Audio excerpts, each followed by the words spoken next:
Cricket academy Alipurduar, সেই একাডেমিতে। তো কথা হচ্ছে কাল 2 নভেম্বর, কাল ভারতের যে ওয়ার্ল্ড কাপ হচ্ছে, উমেন্স ওয়ার্ল্ড কাপ 2025, তার ফাইনাল। এবং খুব গর্বের সাথে বলতে যাচ্ছি এটাই যে আমাদের প্রিয় ভারতীয় টিম, ওমেন্স টিম, কোয়ালিফাই করেছে ফাইনালে এবং দুর্দান্ত ক্রিকেট খেলেছে সেমিফাইনালে অস্ট্রেলিয়ার এগেনস্টে। জেমাইমা রড্রিগেজ দারুণ একটা ইনিংস খেলেছে, এখনো গুজবাম্প দিচ্ছে।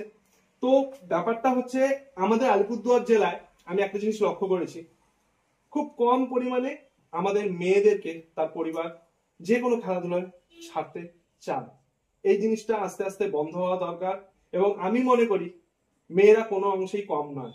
তো আমাদের আলিপুরদুয়ার জেলায় আজকে কিছু মহিলা ক্রিকেটার আছে, তো তাদের সাথে একটু কথা বলবো। তো প্রথমেই চলে